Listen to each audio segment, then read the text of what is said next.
کیا, اور میرے خیال میں وہ کسی کتاب کا مطالعہ کر کے نہیں آیا تھا, فضائل اعمال کا مطالعہ کر کے آیا تھا, سب دین کی باتیں کر رہا تھا, دوستوں بزرگوں والی باتیں.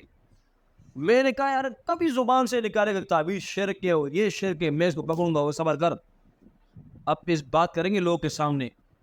پتہ نہیں اس نے ترجمین صاحب کا بیان سنا تھا, سمجھ میں آئے گی نہیں یار, ایوان سے اس نے چلے لگا کے آیا تھا, سارے دوستوں بزرگوں والی باتیں. میں نے کہا رہے گی موقع آیا, یہ لوگ ہاتھ سے چلے گئے, اب دوبارہ نہیں آئے گے نا مولوی صاحب, کڑا ہو جاؤں گا دیکھنا. پھر میں تو ان چیزوں کو خوش ہوتا ہوں, یہ نہیں کہ اپنا علم ظاہر کرنے کے لیے, کم از کم یہ یاد رکھنا اپنے آپ لوگ کے علاقے میں کچھ طرح فتنہ ہونا اور آپ لوگ خاموش بیٹھے اور آپ لوگوں کے پاس علم ہو, ڈوب مرنے کا مکان ہے. جو مولوی کہتے ہیں نا بے چھوڑ امت میں توڑ نہیں پیدا کرتے, یار وہ اتنا بڑا ہتھوڑا لگا امت کی دیوار کو توڑنے کی کوشش کر رہا ہے. تو کوئی بات ہے, ایک بندہ نماز نہیں پڑھتا نا, وہ اتنا گناہگار نہیں ہوتا, بخشش جائے گا. لیکن آپ سے ایک سوال پوچھتے ہیں, ایک بندے کا عقیدہ خراب ہے اور وہ حج بھی کر رہا ہے, ماذا تقول فی هذه المسألة ایھا العلماء, عقیدہ خراب ہے اس کا, جنت میں جائے گا, بخشش ہوگی؟ عقیدہ بنیادی چیز خراب ہے. یہ مناظرین نہیں, ان کو دعائیں دیا کرو مولوی صاحب, یہ گالیاں بھی سنتے اپنوں کی بھی, کوئی ان کو کیا کہتے ہیں, کوئی فضول والے کہتے ہیں کیا, کوئی ماں بے کی گالی تک بھی, کوئی دیکھ کاروباری, کوئی کیا کہتے ہیں, کوئی کیا. ان کو دعائیں دو, کفر کے سامنے اس طرح دلائل کی دنیا میں کھڑے ہوئے. اور الیاس گمن صاحب دامت برکات اللہ علیہ پر کتنے برے الزامات لگے. بعضوں نے کہا انہوں نے اپنی ربیبہ کے ساتھ زنا کیا ہے. ربیبہ جانتے ہو, کسی اور لڑکی سے آپ نے نکاح کیا, اس کے پاس اس کی بیٹی ہے, تو یہ آپ کی بیٹی بھی ہو گئی. جب تک آپ نے اس کے ساتھ دخول نہیں کیا تو اس بیٹی کے ساتھ نکاح کرنا بھی آپ کے لیے حرام لگی. جب آپ نے دخول کیا اس کی ماں کے ساتھ, ابھی آپ کی بیٹی بن گئی. کتنے لوگوں نے نعوذ باللہ کیا بکواسا گمان صاحب پر کیے کہ اس نے ربیبہ کے ساتھ زنا کیا. بعض نے کہا اس نے لواطت کیا ہے لڑکوں کے ساتھ, افغانستان میں اس کو یہ سزا ملی, یہ اور یہ. ہاں گمان صاحب کو میں کہہ رہا ہوں, سینہ اتنا پڑا, ہنستے آ کہا یہ میرے خلاف بہت بڑی سازش ہے. اور دنیا نے دیکھا اللہ نے گمان صاحب کو کیا مقام دیا. ہمارے مینگل صاحب کے خلاف کیا کچھ نہیں ہو رہا, ہمارے شیخ کے خلاف کیا کچھ نہیں ہو رہا. یہ باتیں میں پھر بتا رہا ہوں, مناظر بنو, اچھے مناظر, لیکن ساتھ ساتھ یہ بھی سوچنا ہے مجھے ماں کی گالی بھی ملے گی, مجھے بہن کی گالی بھی, بیوی کی گالی بھی, سب کچھ میرے ساتھ ہوگا. ہاں نا, یہ بہت کٹھن راستہ ہے. اور تم لوگ کے ذہن میں ہو کہ بھائی جاؤں گا مناظر بنوں گا تو اے سی والی مسجد ملے گی, ٹھیک ہے, اور وہاں بہت بہترین قالین ہوگا اور اس کے اوپر 2-3 جائے نماز ہوں گی, میں وہاں نماز پڑھاؤں گا, ٹھیک ہے. نماز پڑھانے کے بعد اعلان ہوگا دوستوں بزرگوں اللہ پاک نے میرے اور اب کامیابی. نا نا نا نا نا نا, سمجھ میں آئے گی نہیں؟ آؤ مولوی صاحب یار تم لوگ دین کے خلاف چلے گئے. کتنی باتیں ہو گئی, قطعی ثبوت اور قطعی دلالہ, لزوم کفر اور التزام کفر. تو تقلید کے بارے میں مولوی صاحب ہم نے یہ بات کی کہ تقلید شخصی میں ہمارا دعویٰ کیا ہے کہ مسائل غیر منصوصہ اور مسائل منصوصہ لیکن کہ دفع تعارض میں, یعنی تعارض کو ہٹانے میں, یہ کس کے درجے میں واجب لغیری, آپ لوگ سمجھ گئے. اور اس تقلید مرتد تقلید شخصی سمجھ گئے. اب ذرا نا مولوی صاحب اس بات میں مجتہد اس کو کہتے ہیں کہ جو اپنی قوت اپنی طاقت صرف کرے اس بات پہ قرآن و حدیث سے کوئی مسئلہ نکالے, سمجھ میں آئے نہیں, غیر منصوص علی مسئلے کا کوئی حل نکالے, اس کو مجتہد کہتے ہیں. اب مجتہد کی کئی قسمیں ہیں لیکن 3 اس پہ بڑے زیادہ مشہور ہیں. نمبر 1 مجتہد مطلق, لکھو مولوی صاحب, مجتہد مطلق.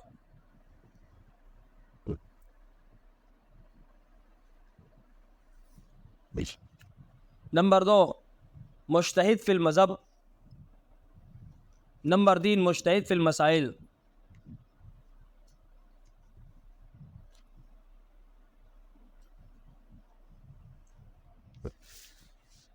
مجتہد مطلق, مجتہد فی المذاہب یا فی المذہب.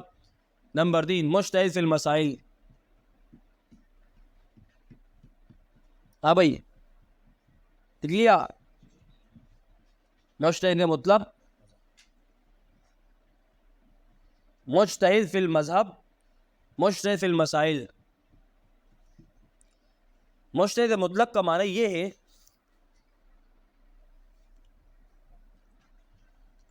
کہ جنہوں نے قرآن اور حدیث سے اصول نکالے. خود میری طرف دیکھیں مولوی صاحب پھر لکھنا. مجتہد مطلق کا مطلب یہ ہوتا ہے کہ جو قرآن و حدیث میں غور و فکر کرتے ہیں, اصول نکالتے ہیں, اور وہ اصول جب انہوں نے نکالے تو قرآن و حدیث سے نکالے نا. اب جو غیر منصوصی مسائل ہوتے ہیں اس اصول کے اوپر فٹ کر دے اور اس کا حکم معلوم کر دے اس اصول سے. اس کو اصول کلیہ کہتے. کیا کہتے؟ بولو بولو کیا کہتے؟ اصول کلیہ. آئے گا کہ بھی اصول کلیہ کے خلاف ہے. اصول کلیہ قرآن اور احادیث کثیرہ قویہ سے بنتے ہیں. یہ بہت بڑے طرح کی طرف جا رہا ہوں. بولو اصول کلیہ قرآن اور احادیث کثیرہ قویہ سے بنتے. سمجھ میں آئے گی نہیں؟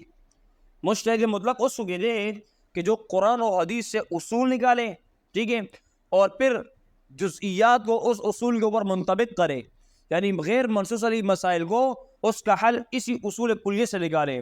کہ جو اصول کلیہ کس سے بنے؟ بولو بولو بولو, قرآن سے اور احادیث کثیرہ اور قویہ سے.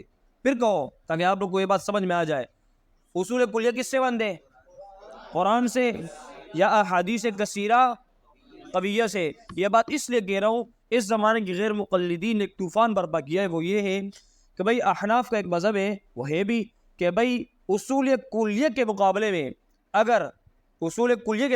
میں اگر خبر واحد آ جائے تو خبر واحد کو ترک کر دیا جائے گا. سمجھ میں آئے گی نہیں؟ خبر واحد کو ترک کر دیا جائے گا, اصول کلیہ کو لے لیا جائے گا. تو غیر مقلد کہتے ہیں بھئی اصول کلیہ کو بنانے والے تو امام ابو حنیفہ ہے, امام شافعی ہے, امام مالک ہے, امام احمد بن حنبل ہے, جنہوں نے اصول کلیہ کو بنایا ہے. سمجھ میں آئے گی نہیں؟ تو اس اصول کلیہ کے مقابلے میں خبر واحد پیغمبر علیہ السلام کی حدیث آ رہی ہے, اور آپ حدیث کو چھوڑ کے اصول کلیہ کے اوپر عمل کر رہے ہو.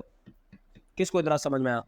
اس لیے منگل صاحب فرماتے ہیں کہ عرب کے اندر سلفی فرقہ ہے غیر مقلدین کا. وہ کہتے ہیں کہ بھئی 100 یہودی بنانے کے بجائے بہتر یہ ہے ایک حنفی کو غیر مقلد بنا لو. 100 یہودیوں کو مسلمان بنانے کے بجائے بہتر کیا ہے؟ ایک حنفی کو غیر مقلد بنا دو. وہ ان چیزوں کو دیکھتے, کیونکہ اصول ہے کہ بھئی اصول کلیہ کے مقابلے میں اگر خبر واحد آ جائے تو ترجیح کس کو دی جائے گی؟ اصول کلیہ کو. یہ اصولی کتابوں میں ہے, اور اصول کلیہ کی نسبت یہ فقہا کی طرف ہوتی ہے. تو وہ کہ دیکھو تم لوگوں نے حدیث کی مخالفت کی, حدیث کو چھوڑ دیا. تو مولوی صاحب اس لیے میں نے شروع میں آپ لوگوں سے کہا کہ اصول کلیہ قرآن سے بنتے اور احادیث کثیرہ قویہ سے بنتے. گویا کہ اصول کلیہ قرآن اور احادیث کثیرہ قویہ کا ماخذ ہے, یعنی اسی سے بنتے ہیں. سمجھ میں آئے گی نہیں؟ اسی سے بنتے ہیں. تو گویا کہ یہ اصول کلیہ قرآن سے ثابت ہے اور احادیث سے ثابت ہے. تو جب احادیث کثیرہ قویہ اور قرآن سے یہ اصول ثابت ہے تو اس کے مقابلے میں خبر واحد تو نہیں چلے گی نا. کس کو سمجھ میں آیا؟ کیونکہ یہ ہم کہتے ہیں اصول کلیہ کے مقابلے میں, لیکن اس کی وضاحت نہیں ہوتی. منگل صاحب فرماتے ہیں کہ بھئی اس کی وضاحت نہیں ہوتی.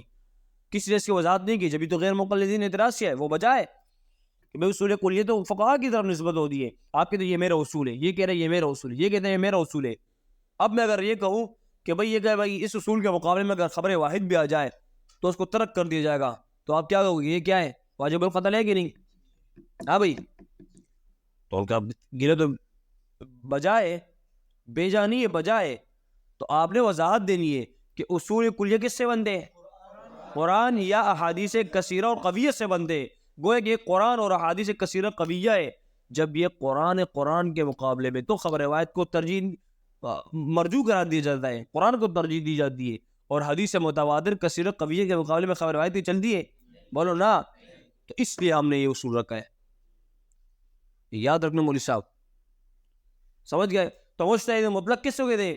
کہ جو قرآن سے اور احادیث سے اصول نکالے اور اسی اصول پر غیر منصوص علیہ مسائل کو منطبق کرے اور اس کا حل تلاش کرے. اس کو اصول کلیہ کہتے. کیا کہتے ہیں؟ اور ایسے اصول کلیہ کو نکالنے والے کو مجتہد مطلق کہتے ہیں. اور ایسے مجتہد 4 ہیں: امام ابو حنیفہ, امام مالک, امام شافعی, امام احمد بن حنبل, جنہوں نے قرآن و حدیث سے خود اصول نکالے. ہاں بھائی, کس کو سمجھ میں آیا؟ اس کے لیے کل ہم نے فتاوی شامی کو دیکھے، مولوی صاحب ایسی بات نہیں ہے.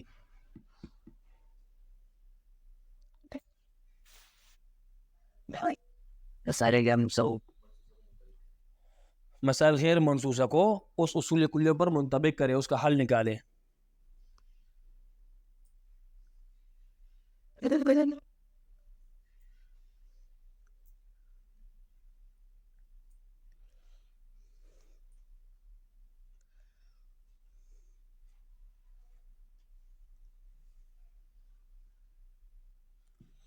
اور ایک ہوتا ہے مجتہد فی المذہب.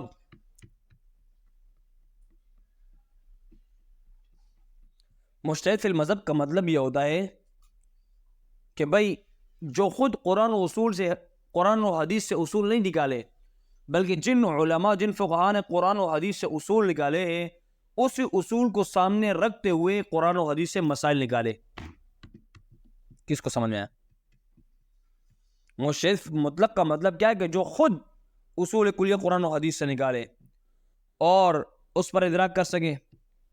اور مجتہد فی المذہب کا مطلب کیا ہوتا ہے کہ جو خود تو اصول نہ نکالے، جنہوں نے اصول نکالے اصول کلیہ، اسی کے اوپر وہ کیا کریں، جزیات کو منطبق کریں، اسی کے اصول کو سامنے رکھتے ہوئے اسی کی روشنی میں قرآن و حدیث سے مسائل کا استنباط کر سکے. جس طرح امام ابو یوسف اور امام محمد رحمہم اللہ، امام اعظم ابو حنیفہ رحمہ اللہ کے اور شاگرد، کہ جنہوں نے اپنی طرف سے کوئی اصول مقرر نہیں کیے، بلکہ امام ابو حنیفہ رحمہ اللہ نے جو اصول بتائے اسی اصول کے مطابق وہ قرآن و حدیث سے مسئلے نکالتے. تو صاحبین مجتہد فی المذہب ہوئے، المجتہدان فی المذہب الحنفیہ. ہاں بھائی سمجھ میں آئے گی نہیں؟ چھوٹا بوئی چیزا سا خبری ما خدا پولا کی نہ ہوئی. ہاں بھئی سمجھ میں آئے گی نہیں؟ مگر برا رہی گا مانا فوس نہ اس کا خیر دے بیا درم مولا تکڑا مولا بھائی وہ شو نا.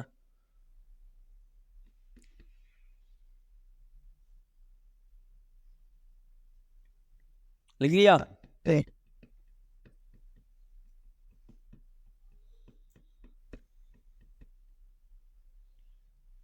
ہاں بھائی کیا لکھا آپ لوگوں نے؟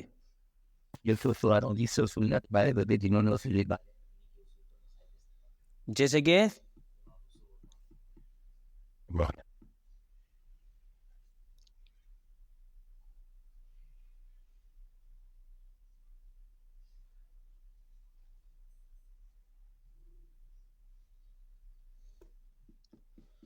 اور ایک ہوتا ہے مجتہد فی المسائل. مجتہد فی المسائل کا مطلب یہ ہوتا ہے، امام بخاری لکھ لیا؟ کیا ہے؟ کیا لکھ لیا ہم نے؟ ہاں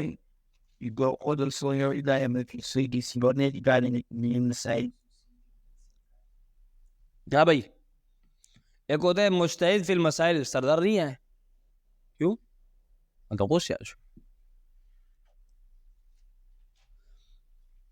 جن مسائل میں امام اعظم یا ان کے شاگردوں سے کوئی روایت منقول نہیں ہے کہ امام صاحب نے اس بارے میں کچھ کہا ہو، یہ حضرات اپنے اجتہاد دے اس مسئلے کا حل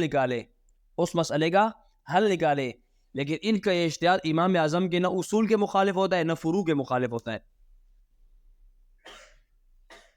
جس مسئلے کے اندر کوئی روایت امام صاحب سے منقول نہیں ہے، سمجھ میں آئے گی نہیں، لیکن یہ حضرات کیا کرتے ہیں اپنے اجتہاد سے ان کے احکام بیان کرتے کہ جائز ہے ناجائز. یہ جو احکام یہ بیان کرتے ہیں کہ جائز ہے ناجائز ہے، یہ ایسے احکام ہوتے ہیں کہ جو امام اعظم ابو حنیفہ رحمہ اللہ نے اصول نکالے ہوتے پہلے ان کے خلاف نہیں ہوتے، اسی کے توڑے توڑے مطابق ہوتے. ہاں بھائی مجتہد فی المذہب تو یہ ہوا نا کہ بھائی خود تو اپنے نہیں نکالتے، دیگر حضرات جو اصول نکالے اس کو سامنے رکھ کر مسائل کے استنباط کرتے. سمجھ میں آئے گی نہیں؟ اور تیسرا یہ کہ بھائی ایک مسئلہ آیا، اس پر رہے گا امام اعظم رحمہ اللہ سے کوئی روایت منقول نہیں ہے کہ جائز ہے ناجائز ہے، حلال ہے حرام ہے. سمجھ میں آئے گی نہیں؟ اب یہ لوگ کیا کرتے اپنے اجتہاد اس میں کرتے. جب اپنے اجتہاد کرتے تو یہ اصول جو انہوں نے نکالے ہوتے وہ اجتہاد کے ذریعے اس مسئلے کا حکم صادق فرما دیتے. جب یہ حکم صادر فرمایا تو یہ حکم ان اصول کے خلاف نہیں جاتا، اسی اصول کے اندر ہی گھومتا ہے. سمجھ میں آئے کہ نہیں؟ تو اس کو کہتے ہیں مجتہد فی المسائل. کیا کہتے ہیں؟ مجتہد فی المسائل. جیسے کہ امام طحاوی، امام کرخی، امام سرخسی اور شمس العلماء حلوانی. شمس العلماء حلوانی جانتے ہو؟ جس نے کنویں کے اندر بادشاہ نے اس کو سزا دی، کنویں کے اندر اس کو گرایا تھا، اس نے کنویں کے اندر کتاب اصول فقہ کی لکھی. ایسے لوگ تھے مولوی صاحب. آپ کا علم الصیغہ جس نے لکھا اس نے جیل کے اندر کتاب لکھی ہے. اور اب ایک ہمیں اور آج کے علماء اردو شرح ہٹاؤ ترجمہ کر کے دکھائے. ایسے لوگ ہیں. امام اعظم ابو حنیفہ رحمہ اللہ جیل میں تھے. منصور بادشاہ نے کہا کہ بھائی عہدے قضا قبول کرو، کہا نہیں قبول کرتا. جیل میں ڈال دیا. علماء کا لشکر جیل پہ آ رہا ہے، سبق پڑھ رہا ہے. ہزاروں کے لاکھوں کی تعداد میں جیل بھرا ہوا ہے، اور وقت کا بہت بڑا امام اور فقی جیل میں ان کو سبق پڑھا رہا ہے. آج اگر کسی عالم کو کوئی اٹھائے مدرسے والے کے خطرناک ہے. ابھی یہ دیگر پارٹیوں کے ساتھ ہوتا ہے، ہماری یہ مسئلہ بنا دے گا. اتنا ڈر اگر کوئی اللہ سے کرے نا مولوی صاحب، کم از کم ثواب تو ملے گا. تو امام ابو حنیفہ رحمہ اللہ کے بارے میں پھر کیا کہو گے کہ جو جیل میں بیٹھ کر بادشاہ وقت خلاف ہے اور طلبہ آ رہے. میں تو کہتا ہوں آج کے زمانے کے علماء اگر وقت ہوتے نا وہ بھی کہتے ہیں بھائی نہیں جاؤ نظروں میں یہ بندہ، تم بھی بادشاہ کی نظروں میں آ جاؤ گے. لیکن وہ علماء تھے، وہ طلبہ تھے، وہ کہتے بھائی جو بھی ہو. سمجھ میں آئے کہ نہیں؟ ہم نے جانا ہے. پھر یہی ہوا 70 مرتبہ امام ابو حنیفہ رحمہ اللہ کا جنازہ پڑھا گیا. لوگ آ رہے پڑھ رہے، لوگ آ رہے پڑھ رہے، لوگ آ رہے پڑھ رہے، لوگ آ رہے پڑھ رہے. جیل سے جنازہ لاکھوں اربوں لوگ کا سمندر تھا امام ابو حنیفہ رحمہ اللہ کے جنازے پر، کیونکہ ایک بہت بڑا فقیہ اس دنیا سے چلا گیا تھا. تم پڑھو امام ابو حنیفہ رحمہ اللہ کی تاریخ، تم رونے لگ جاؤ گے. کس طرح ان کو بدنام کیا گیا. ایک تو علمی دنیا میں ان کو بدنام کیا گیا کہ بھئی یہ قیاس کو مقدم کر دیں کس پر؟ حدیث پر مقدم کر دیں. بار بار وہ وضاحت دے چکے، لیکن پھر بھی کبھی اذیتیں ان کو دی جا رہی. ہے تم سارے احناف ہو، برداشت کا مادہ رکھو. سمجھ میں آئے گی نہیں؟ اس طریقے سے کوئی امام ابو حنیفہ رحمہ اللہ کے پاس سبق پڑھنے کے لیے آتا، جو عام مثلا علماء ہوتے ہیں وہ مخالفت کرتے، اپنے طلبہ کو منع کرتے. امام اوزاعی نے عبداللہ بن مبارک کو منع کیا تھا، کیوں جا رہے ہو بدعتی کے پاس، یہ اور یہ اور یہ. بدعتی تک کہتے تھے امام ابو حنیفہ کو. لیکن وہ شاگرد بھی شاگرد ہوتے ہیں نا مولوی صاحب، وہ کہتے وہ استاد کی بات کو بھی مانتے اس کو بھی. ایک مرتبہ امام اوزاعی نے جب بہت مخالفت کی امام ابو حنیفہ کی، وہ اس طرح بدعتی ہے یہ اور یہ. عبداللہ بن مبارک سمجھے کہ استاد دودھ سے نکل رہا ہے. وہ گھر گیا، کچھ صحیفے لائے، کہا حضرت یہ پڑھے. امام اوزاعی رحمہ اللہ نے جب پڑھنا شروع کیا، کیا باہر ہے باہر، یہ عالم تو زمین و آسمان نے نہیں دیکھا ہے. کہا حضرت یہ وہی عالم ہے جس کو آپ بدعتی کہہ رہے ہو، یہ وہی امام ابو حنیفہ ہے. فوراً توبہ کر لی، آج کے بعد اس کو کچھ نہیں کروں. اتنا بڑا فقیہ. سمجھ میں آئے کہ نہیں؟ ہاں عثمانہ، آج کتنے باتیں ہو گئی؟ ہو گئی. اچھا، مجتہد فی المسائل وہ ہوتے ہیں کہ جس مسئلے اور جزیات میں امام ابو حنیفہ سے کوئی روایت منقول نہ ہو یا ان کے شاگردوں سے، تو اپنے اجتہاد سے ان مسائل کا احکام بیان کر دے، اور وہ احکام امام ابو حنیفہ رحمہ اللہ کے وضع کردہ اصولوں کے خلاف نہیں ہوتے. ہاں بھائی، سمجھ میں آئے کہ نہیں؟ تو پانڈی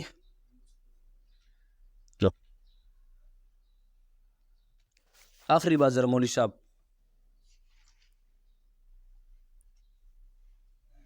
اللہ اللہ، غیر مقلدین کے اعتراض ہے کہ بھئی آپ لوگ اگر آپ سے کوئی کہے آپ کو میرا مذہب حنفی ہے، یہ مذہب شافعی سے تعلق رکھتا ہے، یہ مذہب مالکی کے ساتھ ہے، تو وہ کہہ رہے کہ بھئی تم لوگوں نے مذہب کو الگ بنا دیا، تو ہم تو مذہب اسلام، تو آپ کہہ رہے ہو مذہب حنفی، مذہب شافعی.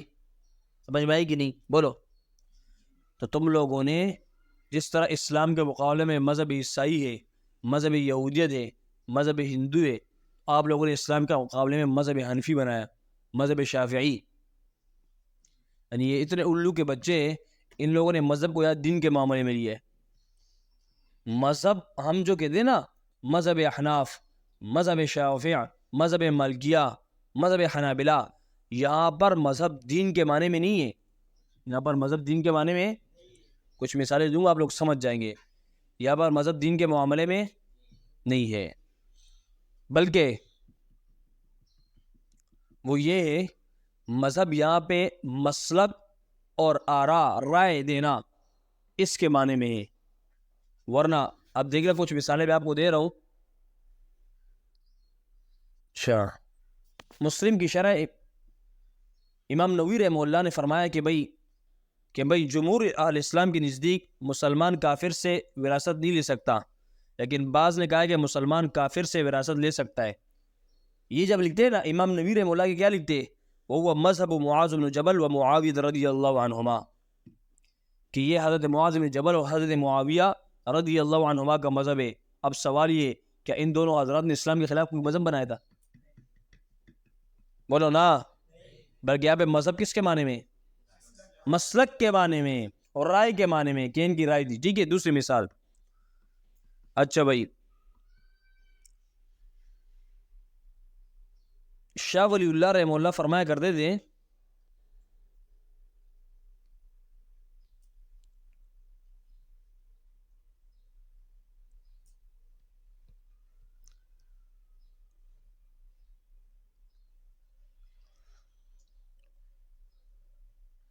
اس مسئلے کے اندر کہ بھائی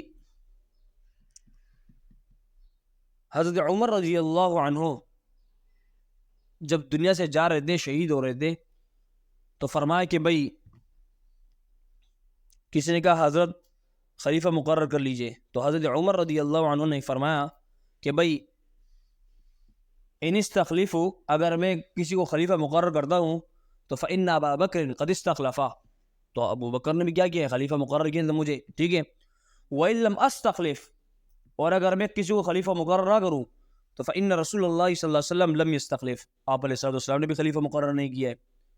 تو یہاں پر شاہ ولی اللہ رحمہ اللہ لکھتے ہیں کہ بھائی مذہب عمر بمنزلہ متن است، مذہب عمر بمنزلہ متن است و مذہب فقہاء اربعہ بمنزلہ شرع است، کہ بھائی حضرت عمر کا جو مذہب ہے یہ متن کی طرح ہے، اور فقہاء کا جو مذہب ہے وہ کس کی طرح ہے؟ تو کیا حضرت عمر کا الگ مذہب تھا؟ کس کے معنی میں ہوا؟ یہ جو ہم کہہ رہے ہیں کہ بھائی وَهَذَا مذہب الشافعی رحمہ اللہ، آپ لوگ فقہ کے اندر پڑھ دے، وَإِذَا بَيْلِي ابو حنیفہ رحمہ اللہ، جس کے امام ابو حنیفہ رحمہ اللہ گئے، تو اس کا مطلب امام ابو حنیفہ کو الگ مذہب ہے. یاد رکھ